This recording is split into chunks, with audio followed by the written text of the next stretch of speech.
4120, Serious Gaming and Simulations. Week 3, Digital Game-Based Learning, video clip 3 of 3.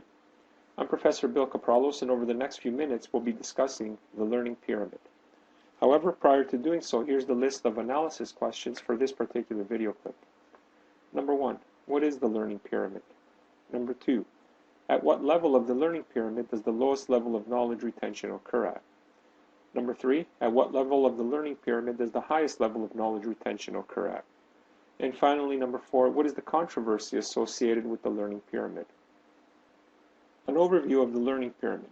In the early 1960s, the National Training Laboratories, or NTL for short, in the United States developed what's known as the learning pyramid. The learning pyramid identifies the average level of knowledge retention that is achieved when information is delivered in various formats. So for example, when it is read, when it is presented in an audio-visual type format, when it is practiced through doing, amongst others. The learning pyramid states that transmission-oriented learning activities, where students are passive listeners or observers, as is common in many traditional learning environments, the lowest levels of knowledge retention occur. And activities that require students to discuss the information, apply the knowledge, and demonstrate the knowledge provide the highest levels of knowledge retention. Now here's a graphical summary of the learning pyramid, and as you can see, when we have a lecture type activity, it leads to an average retention level of 5%, reading 10%, audiovisual 20%, demonstration 30%, where the educator, for example, is demonstrating something to the learners. These 4 modes are basically traditional passive learning, common in the majority of the lectures that we see currently. When we have active learning, so for example, discussion groups, that leads to 50% average retention level, practice by doing 75% average retention level, and finally, teaching others or immediate use of what it is you're trying to learn leads to a 90% retention level. This diagram was adapted from the United States National Training Laboratories in Bethel, Maine. The learning pyramid itself, it is somewhat controversial and debated. The source of the learning pyramid is sometimes disputed, but according to the NTL, it was developed and used by the NTL at Bethel, Maine campus in the early 60s. However, NTL no longer has and can no longer find the original research that supports the stated numbers. So this has left a shadow in many educators' minds. Is this valid or is it not? In 1954, a similar pyramid with slightly different numbers appeared on page 43 of a book called Audiovisual Methods in Teaching.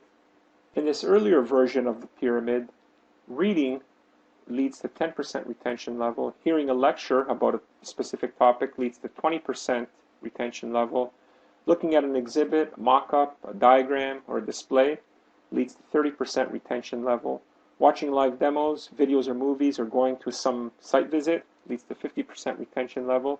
Completing worksheets, manuals, and discussion guides, 70% retention level. And finally, simulating a real experience, practice with coaching or doing the real thing, leads to a 90% retention level. This modified pyramid was adapted from the NTL Institute for Applied Behavioral Sciences in 1954. I think it's important to point out that simulation does lead to the highest retention level at 90%. Here's some further information regarding the myths and misconceptions of the learning pyramid. The blog of Eric Cohen from Funderstanding.com provides an interesting discussion on why the learning pyramid is not valid. And in his blog, he also has a link to a YouTube video where he describes this in greater detail. It is also worth noting that both the learning pyramid and the modified learning pyramid predate the internet and the millennials. Furthermore, some of the concepts discussed within the context of the learning pyramid were also discussed with respect to the millennials. For example, we discussed how millennials find traditional lecture-type learning and teaching environments as very boring, and they prefer learning by doing. Yet, these same concepts are fundamental to the learning pyramid, which date back to the 1950s and 1960s. Whether you agree with or refute the learning pyramid, it's worth noting that its fundamental concepts, and more specifically how traditional lecture-type environments are not as effective as learning by doing, were known and discussed prior to the millennials. This brings us to the end of this video clip and to our list of synthesis questions. Number 1. There's plenty of skepticism regarding the learning pyramid, and some have also claimed it is not valid and even called it a myth or a hoax.